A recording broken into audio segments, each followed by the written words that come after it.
Di dalam dunia yang kita kenal di Indonesia, ada Katolik, ada Protestan, ada Pantekosta, ada Injili, ada Karismatik, lalu ada bidat-bidat seperti Saksi Yehova dan Mormonisme dan juga Christian Science, dan satu lagi yaitu Seventh-day Adventisme. Saudara-saudara, Advent dan Saksi Yehova, Mormon dan Christian Science ini disebut keempat bidat yang berasal dari Amerika. Kali ini saya akan mempresentasikan sebuah video dalam bentuk wawancara saya secara live streaming dengan Pendeta Dr. Jonathan Kuntaraf untuk menjawab khotbah Pendeta Dr. Stephen Tong. Di dalam khotbah Pendeta Dr. Stephen Tong, dalam video yang beredar, beliau menyebutkan dalam khotbahnya berbagai aliran agama Kristen, disebutkan ada 4 aliran agama Kristen yang disebut bidat, yaitu Gereja Saksi Yehova, Mormon, Christian Science, dan yang keempat adalah Gereja Masehi Advent hari ke-7. Pernyataan beliau ini menimbulkan keresahan dan bahkan ada yang marah dengan statement beliau. Nah, pada kesempatan ini, dalam suasana kita mengalami wabah virus corona, saya akan mengadakan live streaming, wawancara live streaming dengan Pendeta Dr. Jonathan Kuntaraf. Shalom Pendeta. Shalom Evangelis Stefanus dan shalom pemirsa yang berbahagia. Beliau sekarang Pendeta Kuntaraf ini ada di North Carolina, Amerika Serikat. Nah, saya ingin bertanya, Pak Pendeta, apakah Pendeta kenal dengan Pendeta Dr. Stephen Tong?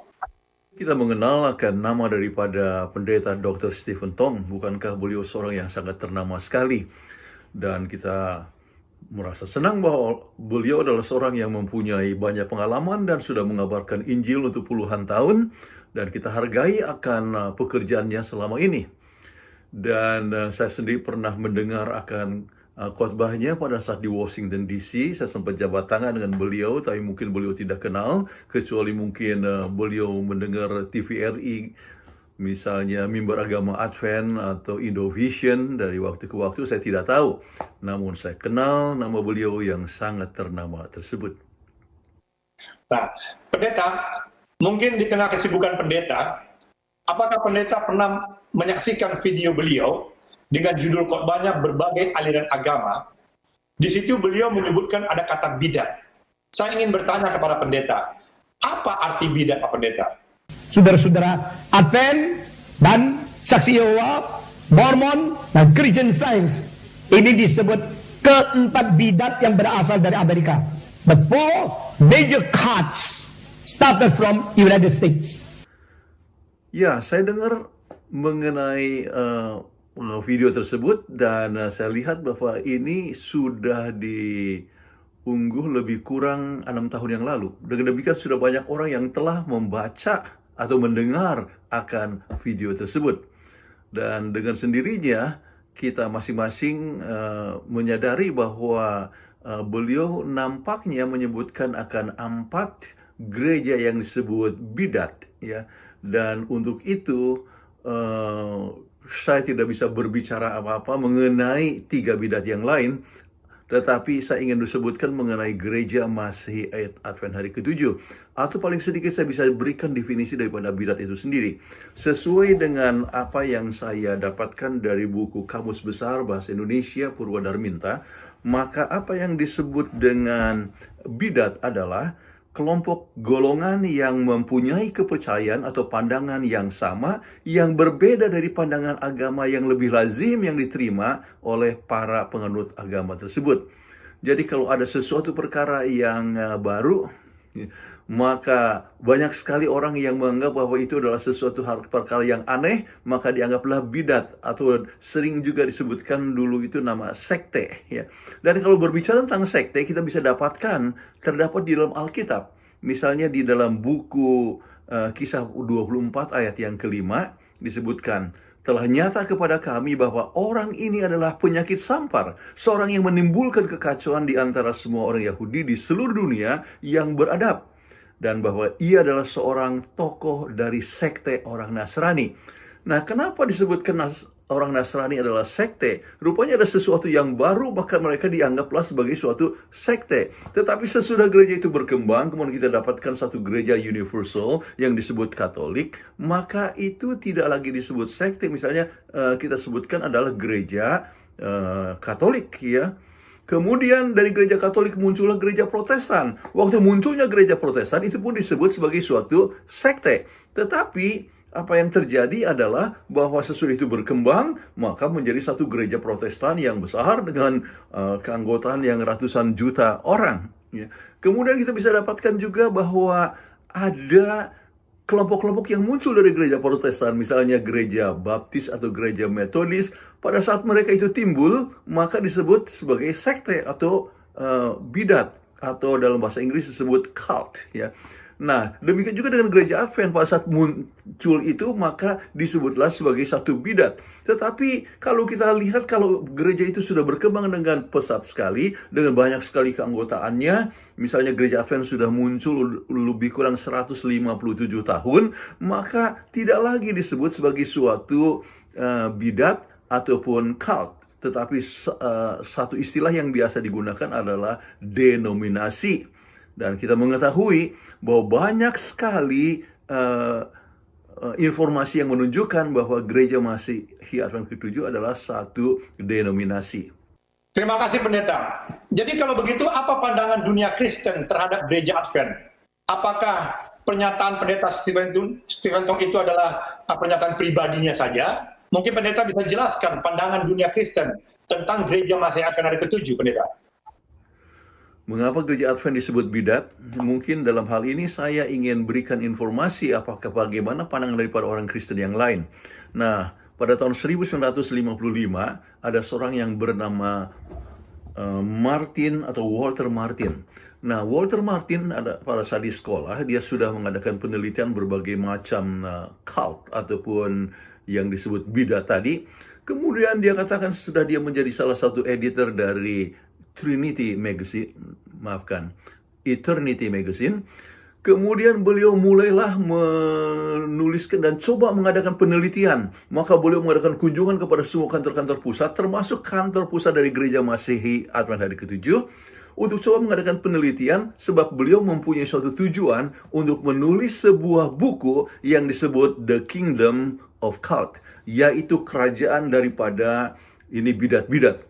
Kemudian waktu mengadakan penelitian di gereja Masihi Advent hari ke-7, maksudnya kantor pusat gereja Masihi Advent hari ke-7 yang berada di Tacoma Park, Washington DC pada waktu itu, maka dia katakan sesudah bertanya-tanya, oh ini gereja Advent tidak bisa disebut cult, ini tidak bisa disebut bidat, tetapi ini adalah denominasi. Kemudian dia mengadakan penelitian, akhirnya dia menuliskan sebuah buku yang berjudul The Kingdom of Cult. Dan kalau kita lihat kepada buku ini yang terdiri dari 20 pasal, ternyata dalam buku ini sama sekali tidak disebutkan akan gereja Masihi Advent hari ke-7 sebagai bidat. Tetapi gereja-gereja yang lain, termasuk 3 yang tadi yang disebutkan oleh pendeta Stephen Tong itu, maka beliau mengatakan, artinya penulis buku ini katakan bahwa itu adalah bidat. Kemudian juga dengan yang lain yang saya tidak mau sebutkan namanya, ada 20 gereja Masihi hari ke-7 tidak masuk di sana. Kemudian apa yang terjadi? Maka ini Walter Martin, akhirnya dia mengadakan satu penelitian lebih lanjut tentang gereja Advent dan menuliskan sebuah buku. Dan apakah bukunya? The Truth About the Seventh-day Adventist. The Truth of the Seventh-day Adventist, yaitu kebenaran mengenai gereja Masihi Advent hari ke-7.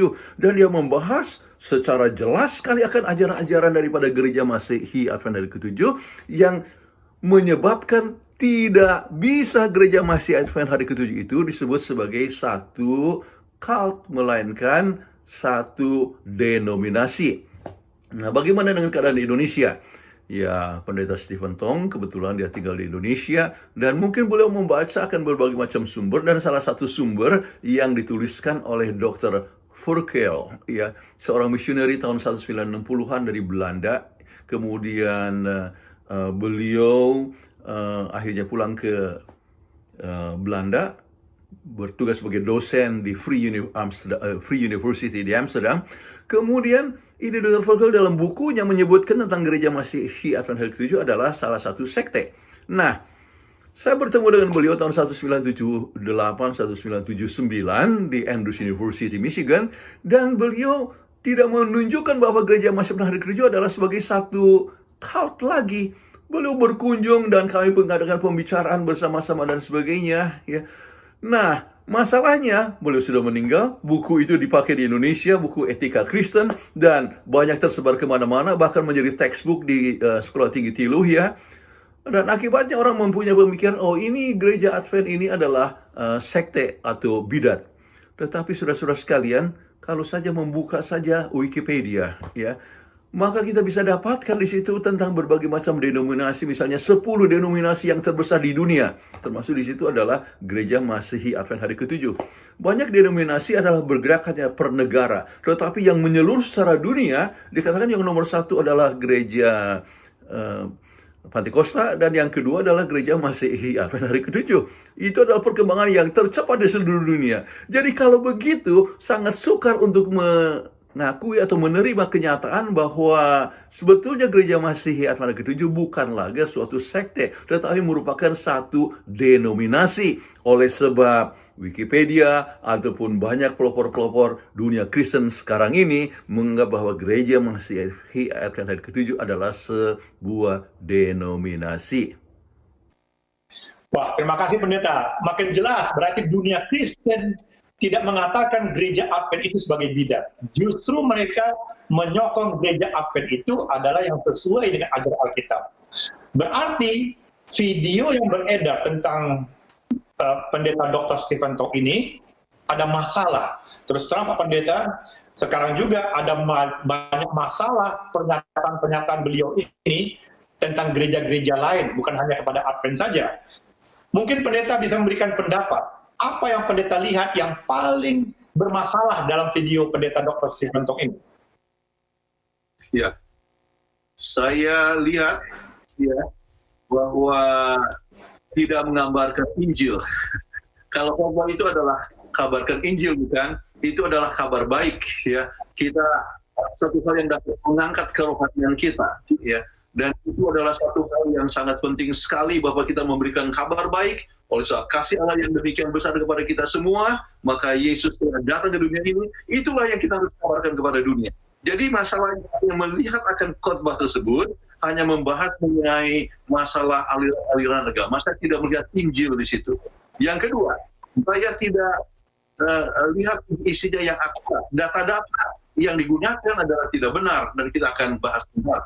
Kemudian penjelasan yang salah, yang menyebutkan ajaran Advent yang tidak benar, yang tidak sesuai dengan ajaran Advent itu sendiri. Ya. Kemudian yang disebutkan, video tersebut memberikan kategori yang boleh dikatakan ketinggalan zaman. Ya, saya hargai ya pendeta Dr. Stephen Tong yang telah bertugas atau melayani puluhan tahun, mungkin 50 tahun lebih ya. Sebab saya sendiri pun sebagai pelayan berkhotbah untuk 44 tahun sebelum pensiun 5 tahun yang lalu. Nah, dengan demikian kita hargai kan pelayanannya. Namun kita mengharapkan bahwa khotbah tersebut mempunyai informasi yang up to date. Itulah yang kita harapkan. Ya, mungkin ini satu templakan juga bagi beliau pendeta. Oleh sebab mungkin faktor usia, faktor umur, makin tua, jadi bukan berinjil, tapi lebih menyerang kepada individu-individu dan gereja-gereja tertentu. Nah, sebagai contoh pendeta, di dalam video tersebut juga dan pernyataan-pernyataan beliau ada menyebutkan gereja Masihi Advent Hari ke-7 ini adalah mengikuti ajaran William Miller yang melakukan nubuatan yang salah. Nubuatan yang salah dari William Miller diteruskan oleh Nyonya Ellen G. White. Nah, dalam hal ini Pak Pendeta, saya ingin bertanya, apakah memang demikian tuduhan Dr. Stephen Tong itu benar? Ia menyatakan William Miller menubuat yang salah dan diteruskan oleh Nyonya Ellen G. White. Mungkin Pendeta bisa jelaskan. Ya, kita sudah mendengar akan video tersebut. Dengan senyap video itu mempunyai suatu masalah, dan saya ingin katakan ada beberapa masalah daripada video tersebut. Yang pertama, Pendeta Stephen Tong menyebutkan William Miller, ya, dia bernubuat. Padahal dia tidak bernubuat. William Miller itu hanya menginterpretasikan akan sebuah nubuatan. Yaitu nubuatan daripada Daniel pasal 8 ayat 14 tentang nubuatan 2300 pagi dan petang, dan itu kapan akhirnya berakhir. Jadi itu adalah satu interpretasi daripada nubuatan. Ini beliau bukan nabi, itulah sebabnya dia tidak bisa disebut bernubuat. Jadi itu kesalahan yang pertama yang saya lihat. Yang kedua adalah Pendeta Stephen Tong kurang teliti, ya, mungkin juga tergesa-gesa untuk menyebutkannya. Beliau menyebutkan bahwa William Miller mengatakan bahwa Yesus itu akan datang tahun 1883. Oleh sebab tidak datang pada waktu itu, maka beliau mengatakan bahwa gereja masih pada hari ke-7, artinya gereja Advent mengajarkan, atau William Miller mengajarkan bahwa Yesus itu akan datang pada tahun 1884. Ini adalah satu keterangan yang salah, ya. Kenapa? Sebab yang disebutkan oleh William Miller adalah tahun 1843. Waktu William Miller ternyata keterangannya itu salah, kemudian akhirnya khotbahkan kembali oleh William Miller setahun kemudian bahwa Yesus akan datang, yaitu tahun 1844. Jadi bedanya 40 tahun daripada apa yang dikatakan oleh Pendeta Stephen Tong. Jadi kembali masalahnya adalah tidak akurat. Kemudian ternyata bahwa William Miller juga adalah seorang baptis, ya. Kemudian L.G. White adalah seorang dari gereja Metodis, dan pada saat itu mereka beramai-ramai menunggu kedatangan Yesus yang kedua kali, diharapkan datang tahun 1844. Dan William Miller tidak pernah menjadi pemimpin dari gereja Masehi Advent hari ke-7. Beliau tidak pernah memeliharakan hari Sabat misalnya, dan sampai mati beliau sudah begitu kecewa dan tidak lagi mau ikut bergabung dan ikut kumpulan-kumpulan yang lain. Nah, dengan demikian, maka pembahasan itu bukanlah sesuatu pembahasan yang akurat. Kemudian keterangannya saya sebutkan itu adalah tidak tepat. Oleh sebab memang gereja Masihi Advent ke-7 tidak pernah dipimpin oleh William Miller. Kemudian muncul Ellen G. White, yang salah satu daripada orang yang menunggu kedatangan Tuhan pada waktu itu. Dan waktu itu ada lebih kurang 100.000 orang yang menunggu kedatangan Yesus. Dan dari 100.000 itu ada lebih kurang 50 orang yang menekuni dan belajar Alkitab, dan akhirnya mendapatkan suatu pemecahan. Apa yang dimaksudkan dengan 1844? Bukan kedatangan Yesus, tetapi memulainya suatu pekerjaan daripada Yesus di bilik yang Maha Kudus di surga. Nah, dengan demikian, maka keterangan yang diberikan oleh Pendeta Stephen Tong itu adalah tidak sesuai seperti yang diajarkan oleh gereja Masehi Advent hari ke-7. Wah, semakin jelas bagi saya bahwa video ada pernyataan Pendeta Dr. Stephen Tong itu sungguh menyesatkan. Oleh sebab beliau berkata yang tidak benar. Beliau mengatakan dalam video itu bahwa setan menanggung dosa manusia. Apakah demikian? Bagaimana pendapat pendeta menanggapi video yang beredar itu? Bahwa pendeta mengatakan setan menanggung dosa. Mungkin kembali dia salah baca nih pendeta, karena faktor usia dia.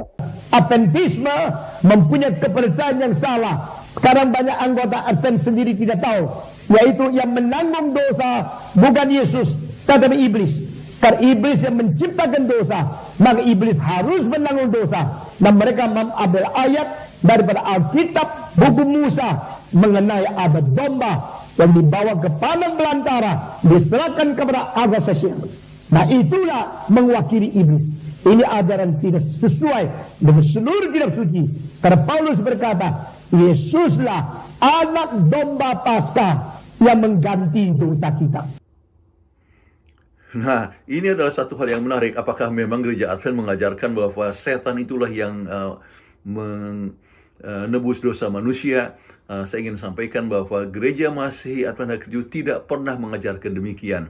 Apa yang diajarkan oleh gereja Masihi Advent hari ke-7 berdasarkan oleh Alkitab, ya, berdasarkan Alkitab adalah bahwa gereja Advent itu mengajarkan bahwa Yesuslah yang nebus dosa manusia. Jadi sama seperti yang dikatakan oleh Yohanes 1 ayat 29. Lihatlah anak domba Allah yang menghapus dosa dunia. Yesus yang menghapus dosa manusia. Jadi kalau begitu, kita dapatkan bahwa kita mengakui Yesus yang menghapus dosa manusia, ya, yang menanggung dosa manusia. Nah, kita ingat kepada Yohanes 3 ayat 16, bukan? Karena demikianlah besarnya Allah mengasihakan dunia ini, sehingga ia mengaruniakan anaknya yang tunggal, supaya setiap orang yang percaya kepadanya tidak binasa, melainkan beroleh hidup yang kekal. Jadi Yesus adalah juru selamat kita. Bagaimana caranya? Dia mengambil tempat kita. Harusnya kita yang harus mati. Ingat apa yang dikatakan di dalam buku Roma pasal yang ke-6 ayat yang ke-23. Sebab upah dosa adalah maut, tetapi karunia Allah ialah hidup yang kekal dalam Kristus Yesus Tuhan kita.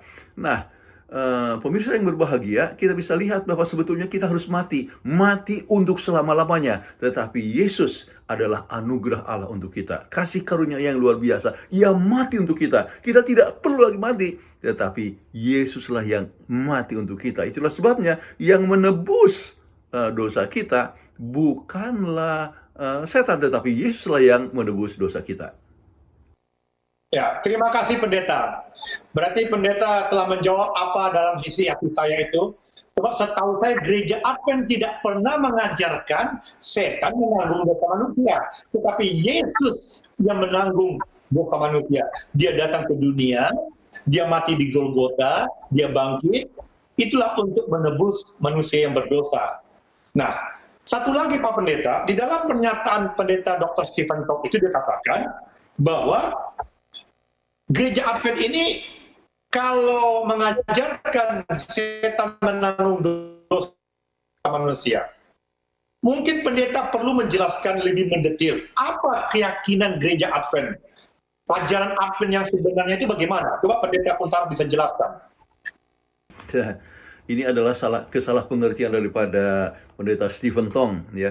Sebab rupanya di dalam bait suci, kalau kita membaca kepada Alkitab ini, yaitu terdapat di dalam buku Imamat pasal yang ke-16, ya, dengan sini kita mengetahui bahwa semua orang yang berdosa harus membawa korban, dan korban itulah yang melambangkan kepada Yesus. Jadi Yesuslah yang mengambil tempat kita atau tempat orang yang berdosa. Dia menanggung dosa kita. Tetapi pada hari raya perdamaian, maka ada dibawa 2 ekor kambing, satu untuk melambangkan, dibuat undi, ya, satu melambangkan akan korban yang melambangkan Yesus, kemudian satu lagi adalah yang melambangkan akan setan.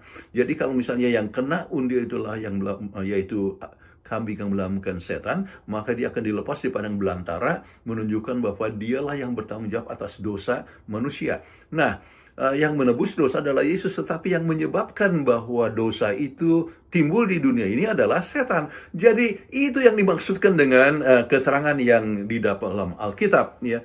Jadi tidak pernah gereja Masihi Advent ke-7 mengajarkan bahwa setan yang menanggung atau bertanggung jawab untuk dosa, artinya setanlah yang menanggung dosa manusia. Tidak pernah, tetapi hanya Yesuslah yang menanggung dosa manusia. Wah, terima kasih pendeta. Mungkin bila mana pendeta bersedia, berkenan, saya akan mengundang pendeta sekali lagi untuk khusus membahas tentang upacara di Ka'bah, di Bait Suci. Mungkin ini bisa juga didengar oleh pendeta Dr. Stephen Tong untuk belajar lagi dia, supaya dia mengerti tentang sistem upacara penghapusan dosa di upacara Bait Suci. Dan untuk itu Pak Pendeta, kali berikut saya akan mengundang pendeta. Namun saya ada bertanya lagi kepada pendeta.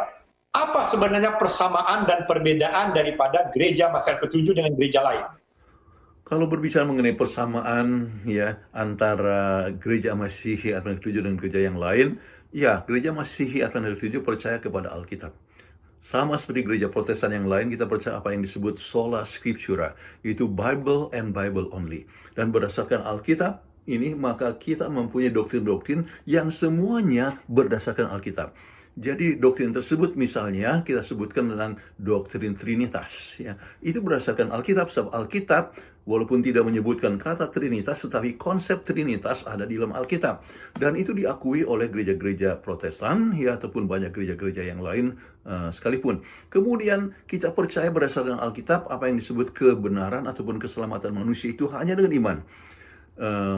Kita dengar istilah yang diberikan oleh Martin Luther, yaitu sola fide, yaitu hanya dengan iman saja. Jadi keselamatan manusia bukanlah oleh sebab perbuatannya, bukan oleh sebab usahanya. Bagaimanapun kita berbuat baik, kebaikan manusia hanyalah seperti kain lapuk, seperti kain lara saja. Tetapi hanya di dalam Yesus Kristus kita bisa dapatkan keselamatan. Jadi Yesus yang telah datang ke dunia ini hidup sebagai manusia dan Ia telah mati bagi kita. Tetapi Ia juga akan datang kembali. Dan kita menunggu kedatangannya di mana Dia akan menjemput kita supaya kita masuk dan tinggal bersama dengan Tuhan di surga untuk selama-lamanya. Jadi itu adalah gereja Masehi Advent hari ke-7 punya pengajaran. Dan kita percaya bahwa mereka yang menerima Yesus, ia pun harus menurut akan hukum Tuhan. Hidupnya harus baru. Dan kita lihat di dalam Yohanes pasal 14 ayat 15 yang mengatakan bahwa dikatakan, jikalau kamu mengasihi aku, kamu akan menuruti segala perintahku. Dan perintah Tuhan itu ternyata kita dapatkan dalam Alkitab. Misalnya di dalam buku Keluaran pasal yang ke-20, ayat yang pertama sampai yang ke-17. Kita ingat hukum-hukum tersebut. Janganlah padamu ada ilah yang lain di hadapan hadiratku. Jangan membuat patung dan menyembahnya. Ataupun jangan menyebut nama Allah dengan sia-sia. Kemudian kita harus ingat akan hari Sabat dan menyucikan dia. Kita pun harus ingat menghormati akan orang tua kita, ya. Kemudian kita sebutkan juga bagaimana kita, hukum yang keempat, ingatlah akan hari Sabat, kemudian menyucikan dia. Kemudian kita harus menghormati akan orang tua, jangan membunuh, jangan mencuri, jangan berzina, jangan menjadi saksi dusta, ya. Kemudian jangan juga mengingini akan barang orang lain. Jadi 10 hukum itu yang diringkas menjadi hukum kasih kepada Allah dan juga kasih kepada sama manusia. Itulah yang kita ajarkan kepada umat dan itulah yang kita coba hidupkan dalam kehidupan kita sehari-hari. Itu merupakan satu ajaran daripada gereja Masehi Advent hari ke-7.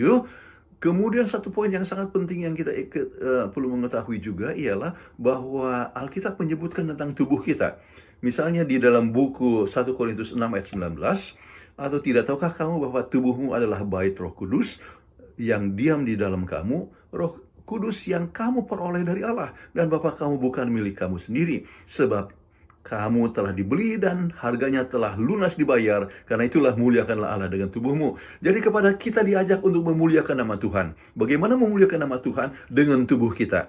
Ya, tubuh kita adalah milik Tuhan, bukan? Kita sudah ditebus, ya. Darah Yesus telah menebus kita. Kita harus menjadi manusia yang baru. Dan kita ini bukan milik kita. Kita ini milik Tuhan.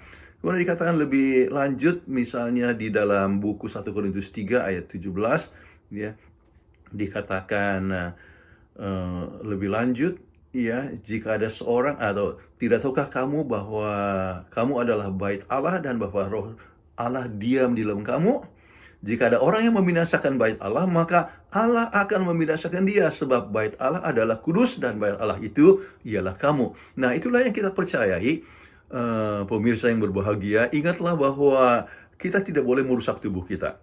Kita menghindarkan misalnya rokok, ya, yang bisa merusak tubuh kita. Makanan-makanan yang bisa mengganggu tubuh kita.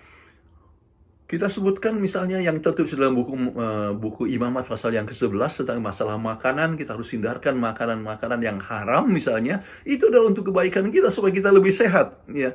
Sebab kalau dulu tidak sehat, apalagi sekarang, ya, keadaannya sudah lebih buruk. Nah, pemirsa yang berbahagia, kalau kita bicara mengenai masalah coronavirus sekarang ini, COVID-19, wah, kita mengetahui bahwa perlunya kita mempunyai imunitas yang tinggi. Kita perlu mempunyai tubuh yang sehat. Bagaimana kita mempunyai tubuh yang sehat? Kita harus mempunyai pola hidup sehat. Dan Alkitab berbicara tentang pola hidup sehat.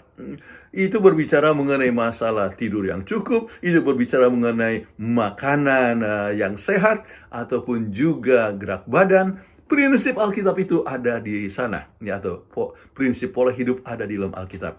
Nah, itu merupakan hal-hal yang sangat penting yang merupakan suatu ajaran dari gereja Masihi Advent ke-7 dan dengan sini banyak hal yang lain misalnya termasuk juga mengenai masalah persepuluhan ya itu adalah milik Tuhan, kita harus kembalikan kepada Tuhan. Itu adalah satu hal yang sangat penting untuk kita ketahui. Luar biasa Pak Pendeta.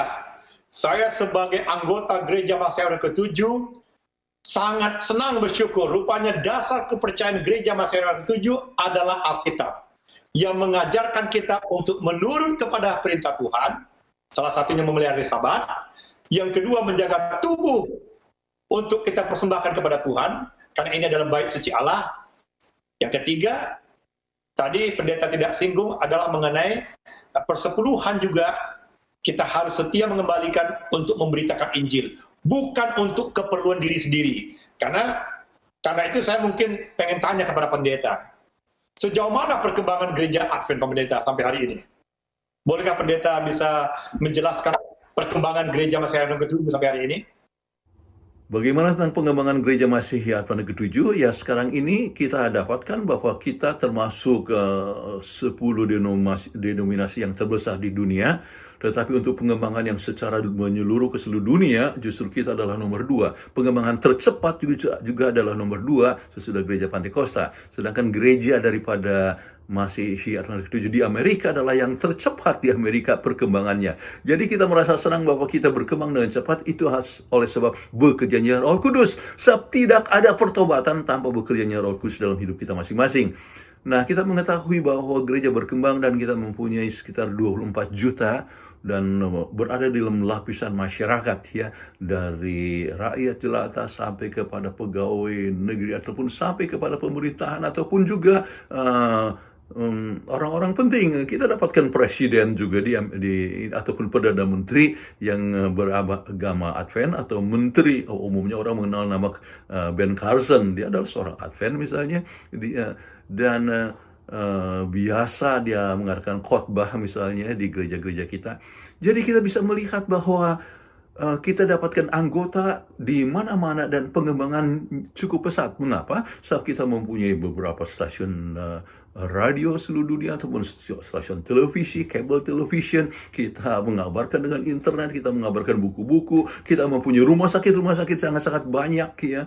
Lebih kurang 160 rumah sakit di seluruh dunia. Kita mempunyai percetakan, kita mempunyai universitas ataupun juga sekolah-sekolah di seluruh dunia. Jadi berkembang dengan segala macam cara. Di samping cara pengabaran Injil melalui KKR ataupun juga evangelisasi secara pribadi dan sebagainya, kita bersyukur oleh sebab gereja yang telah Tuhan tunjuk, yang sesuai dengan akan firman Tuhan ini, telah berkembang dengan sangat pesat sampai sekarang ini, dan ini adalah gereja yang kita sebut sebagai denominasi, dan bukanlah sebagai suatu cult atau bidat. Dan bicara tentang persepuluhan tadi, kita punya sistem organisasi, itu adalah satu organisasi yang mendunia. Artinya, misalnya dari gereja-gereja seperti di Indonesia, kan Jakarta semua adanya membentuk apa yang disebut conference ya, untuk seluruh Jakarta. Kemudian itu adalah sebagian daripada Uni Indonesia kawasan Barat, ada Uni kawasan Timur, ya. Kemudian ada untuk seluruh divisi Asia Pasifik, ya, Selatan. Kemudian seluruh dunia, ya, dengan pusatnya di Washington DC. Jadi dengan demikian organisasi itu adalah sesuatu hal yang mendunia, dan kita melihat akan tempat-tempat di mana kita perlu mengabarkan Injil untuk mengabarkan kabar selamat. Dan berbicara tentang persepuluhan, di gereja Advent tidak ada orang yang sangat kaya ataupun juga artinya di antara pendeta, ya kalau anggota ya banyak dan sendirinya yang sangat kaya dan sebagainya. Tapi maksudnya pendeta itu kecukupan.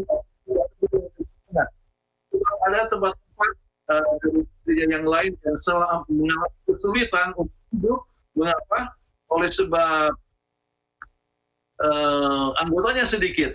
Tetapi dalam gereja Advent anggota kecil ataupun banyak tetap ya mempunyai gaji yang sama. Ya. Oleh sebab ada satu sistem organisasi yang sangat teratur untuk di seluruh dunia. Jadi itu yang mungkin saya bisa sampaikan sehubungan dengan pengembangan daripada gereja Advent.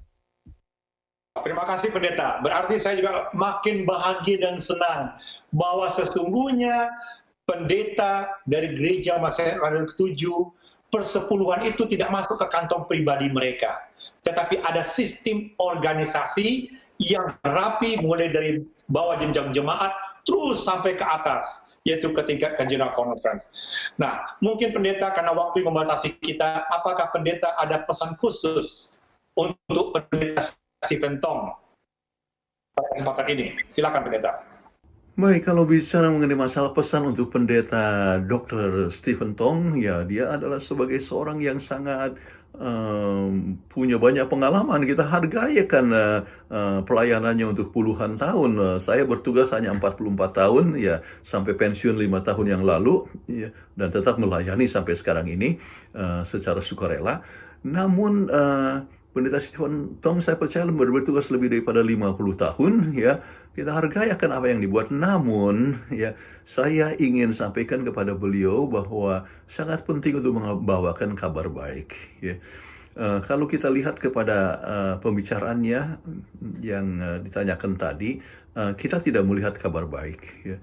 Jadi kita perlu kabarkan kabar baik. Itu kabar baik apa? Yaitu bahwa kita mempunyai juru selamat. Yesus mengasihi kita, dan Yesus telah menjadi juru selamat kita, dan dengan kuasa Yesus kita bisa menurut akan hukum Tuhan, dan dengan kuasa Yesus kita bisa hidup sesuai dengan hukum Tuhan.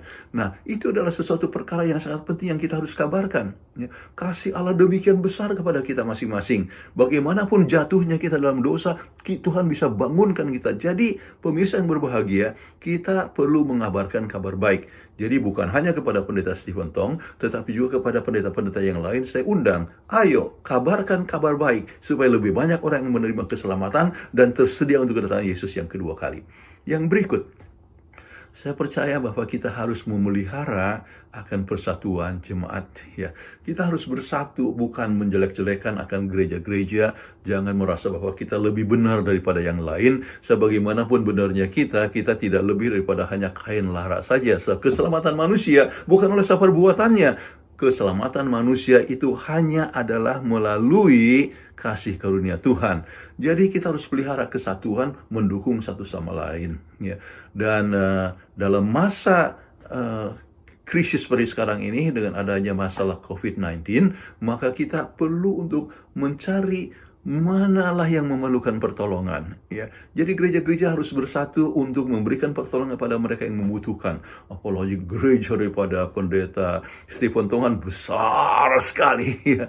Jadi oleh sebab gereja besar, banyak juga orang-orang yang mampu yang bisa memberikan pertolongan kepada mereka yang kurang mampu.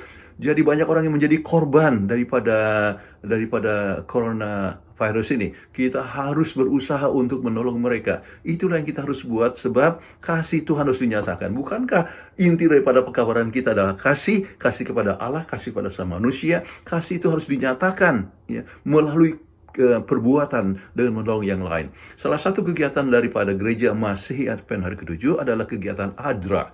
Jadi ADRA itu adalah Adventist Development and Relief Agencies. Jadi kita berusaha untuk menolong kepada mereka yang memerlukan pertolongan. Nah, dalam hal ini, pemirsa yang berbahagia, kita tidak membedakan akan suku ataupun tidak membedakan akan agama. Kalau mereka memerlukan pertolongan, kita berikan pertolongan.